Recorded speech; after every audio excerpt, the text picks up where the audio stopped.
اور بہت سے DPAP کے لیڈرز یہاں پر جو موجود ہیں. شکریہ. جیسا لیڈر مانگا ویسا دیا. آپ یہ آج تک ہے کہ آپ غلام نبی آزاد صاحب کی جو یہ تمام لوگ ورکرز ہیں.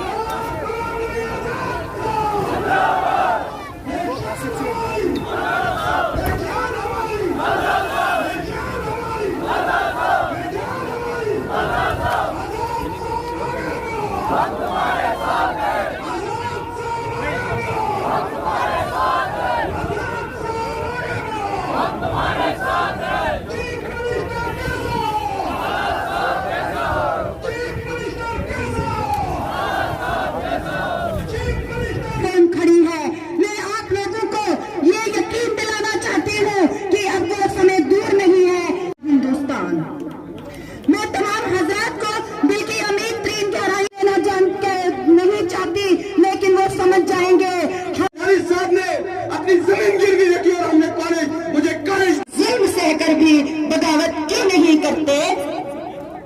یہ بھوک، افلاس، تنگ دستی تمہارا ہی مطلب کے ساتھ اس جلسے میں شامل ہو رہی ہے.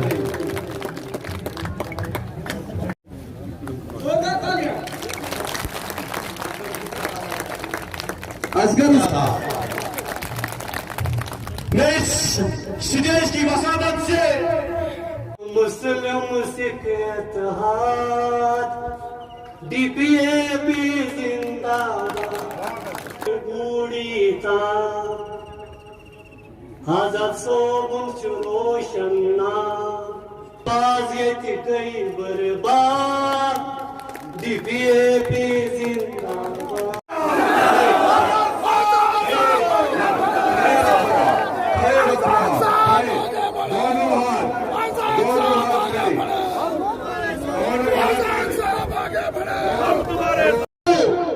جموں کشمیر واسیوں پہ آپ کے اتنے احسان ہیں، ہم قیامت کے دن تک آپ کے احسان کبھی نہیں بھول سکتے ہیں. آزاد صاحب، میں اکثر الیکشنوں میں 15 سال سے پالیٹکس میں ہوں. میں نیل کے ایک علاقے میں آزاد صاحب سے توجہ چاہتا ہوں. میں ایک علاقے میں گیا، میں نے ایک بزرگ سے پوچھا کہ میں کانگریس کی طرف سے آزاد صاحب کی پارٹی سے پرچار کر رہا ہوں، ہمیں کانگریس کے لیے ووٹ چاہیے، آپ ووٹ کس کو دو گے؟ یقین مانیے انہوں نے کہا کہ میں آزاد امیدوار کو ووٹ دوں گا کیونکہ وہ غلام نبی آزاد صاحب کا آدمی ہے، اس لیے میں آزاد امیدوار کو ووٹ دوں گا. کچھ لوگ جو سیاسی آزاد صاحب کی سیاسی زکات اور خیرات سے کاشی پرچون آلو سے بالو بن گئے، جو بیعت بھی انہوں نے آپ کے لیے کی، ہم پورے بنہار کی طرف سے سخت ہم آپ سے معذرت خواہ کہ آپ نے ہمیں اس آدمی کے پیچھے لگایا تھا جس کو یہ سلیقہ نہیں تھا، جس انسان نے اس کو عروج پر پہنچایا، لیکن جب اقتدار ان سے چلا گیا ان کا کردار لوگوں کے سامنے آ گیا. آزاد صاحب، ہمارے لوگ وہی پرانا جموں کشمیر، خوشحال جموں کشمیر چاہتے ہیں جس کی نون غلام نبی آزاد نے ڈالی تھی. آزاد صاحب، میں آپ کے کارنامے گنتا ہوں. آپ نے ہمیں ڈسٹرکٹ دیا، کالج دیا، ITI دیے، پالی ٹیکنک دیے، 126 ڈسپنسریز دی، آپ نے ہمیں ٹورسٹ ریسپشن سینٹر دیا، آپ نے ہمیں آشا ورکر، آنگن واڑی، رہبر زراعت، رہبر کھیل. اگر میں گننا شروع کروں تو ایک دن لگ جائے گا، لیکن جو پیغام میں آپ کا آزاد صاحب پیغام ہوگا، جو لوگ اپنے جلسوں میں میرے ساتھ کے لیڈروں کو حقیر درجے کے لیڈر مانتے ہیں. آزاد صاحب، ہم سیاسی خود غرض نہیں ہے. جہاں آپ کا کردار ہے، جہاں آپ کی شخصیت ہے، وہاں بانیہال کا بچہ بچہ اور ہر ایک آپ کا سپاہی قربان ہونے کے لیے تیار ہے. آزاد صاحب اور ان کے فرزند صدام آزاد صاحب، اور اگر میں نام لوں تو کافی ٹائم لگے گا.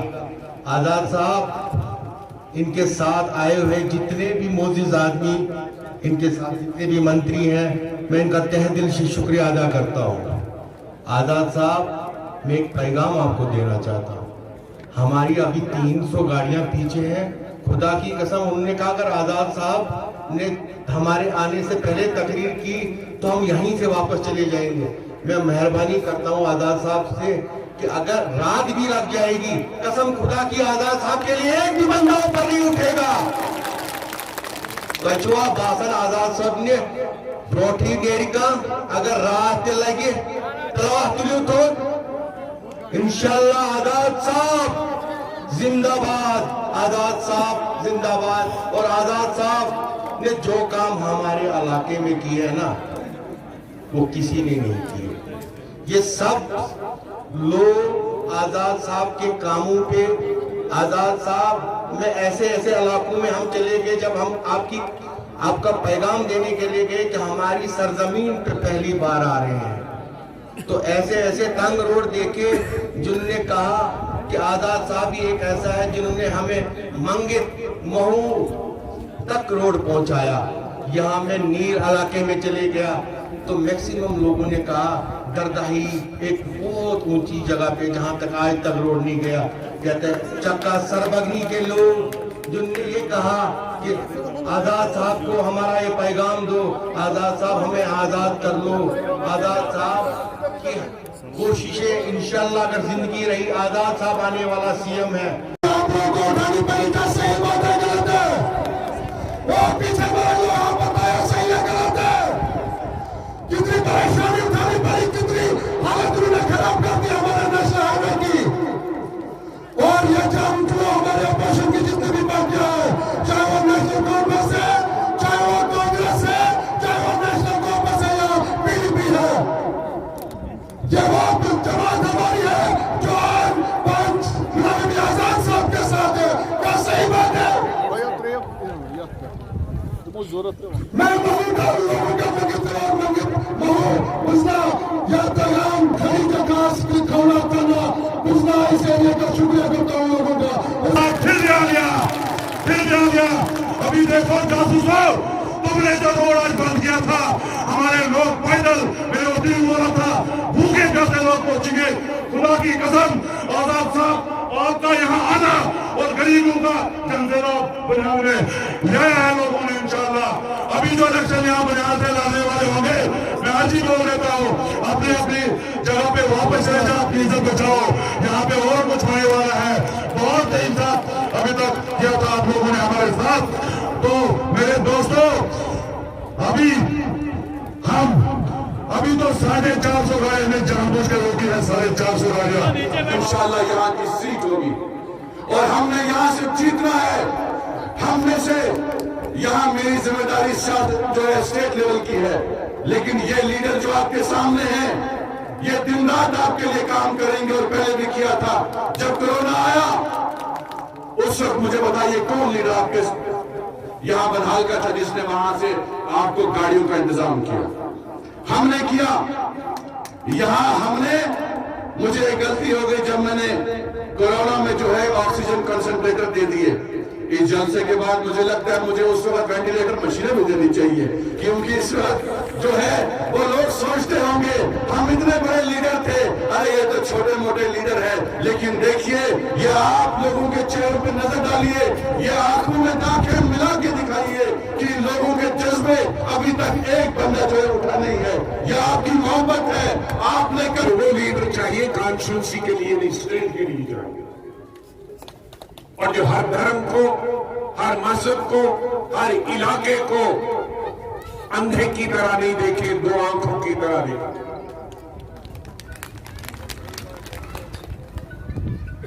کچھ سرکاریں, کچھ لیڈر ہوتے ہیں جو بہرے ہوتے ہیں, ان کو کسی خاص مذہب کی ہی آواز اپنی مذہب کی سنائی دیتی ہے, دوسرے کی نہیں سنائی دیتی. کچھ لیڈر ہوتے ہیں جو اندھے ہوتے ہیں, جن کو سب مظلوم کا دکھ اور درد سمجھ نہیں آتا.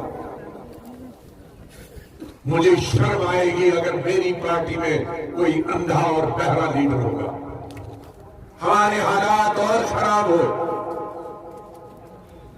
دفعہ 370 توڑا گیا, ناجائز طریقے سے توڑا گیا.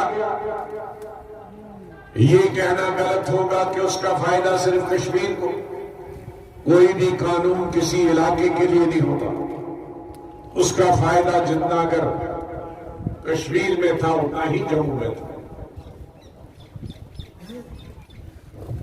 آج اگر زمین سے کوئی ڈرتا ہے وہ جموں والا بھی اتنا ہی ڈرتا ہے جتنا کشمیر والا.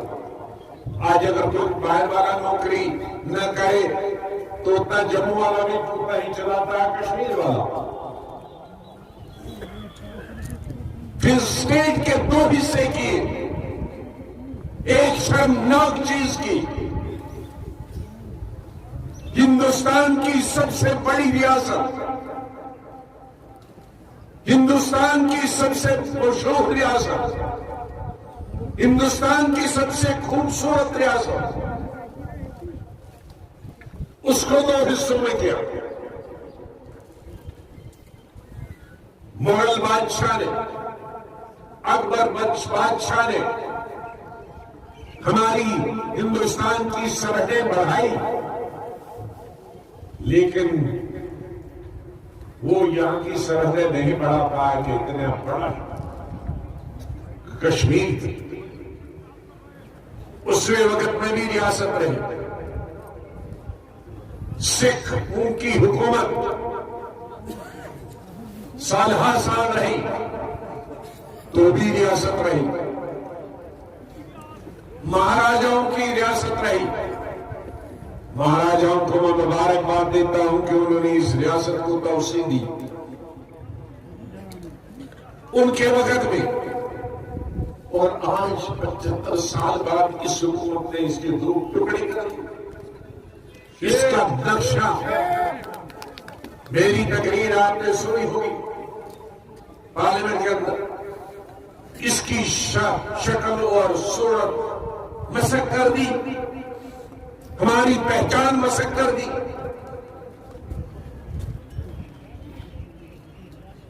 اور اس کے بعد جو حالت ہماری ہوئی اس ریاست کے لوگوں، چاہے وہ ہندو ہو یا مسلمان ہو، وہ سکھ ہو،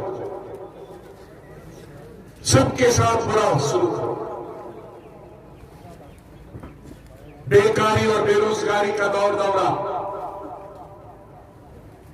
جموں کی ریت توی سے ٹھیکیدار ہمارا جموں کا کام کرتا تھا، ٹرک والا ہمارا جموں کا لگاتا تھا. وہ چھوٹا ٹرک کیا ہوتا ہے؟ ٹپر جموں کا لگاتا تھا، مزدور جموں کا ہوتا تھا. ایک چھوٹا ٹپر اس کو جموں میں مکان بنانے والے کو 5,000 میں ملتا تھا. آج ٹھیکیدار باہر کا، آج ٹپر والا باہر کا، ٹرک والا باہر کا، مزدور باہر کا، اور آج وہ ٹپر 20,000 میں ملتا. آج ہماری سڑک سری نگر کی رنگ روڈ چل رہی ہے بٹگرام سے ہوتے ہوئے 30-40 کلومیٹر. میں نے پرسوں اس پورے علاقے کے لوگوں کو بلایا. انہوں نے کہا کنٹریکٹر باہر کا، سب کنٹریکٹر باہر کا ہے، ٹھیکیدار اور جس کو آگے دیا ہے وہ بھی باہر کا ہے، ٹرک والا باہر کا ہے، لوہا لانے والا باہر کا ہے، سیمنٹ لانے والا باہر کا ہے، ویلڈنگ کرنے کا پھول کو باہر کا ہے، مزدور باہر کا ہے، اور مٹی جو کھیت کے وہاں سے نکلتی ہے وہ بھی اٹھا کے باہر والا ہی لے کے بیچ دیتا ہے. تو پھر یہ جموں کا ہندو اور کشمیر کا مسلمان کہاں جائے؟ بزرگوں کی، نوجوانوں کی، بیٹوں کی، بیٹیوں کی میں خدمت کروں گا، لیکن میرے مرنے کے بعد بھی میرے بچے آپ کے ساتھ، آپ کے بچوں کے ساتھ، یہاں دائش پہ بیٹھے ہوئے لیڈر ان کے بچوں کے ساتھ، ان پہاڑی علاقوں کے لوگوں کے، گجر ہو، بکروال ہو، ایس سی ہوں، ایس ٹی ہوں، کشمیری ہوں، معصوم لوگوں کے ساتھ مل کر بیٹھ کر آپ کے کندھے سے کندھا ملا کر آپ کی غربت اور جہالت کے خلاف لڑیں گے.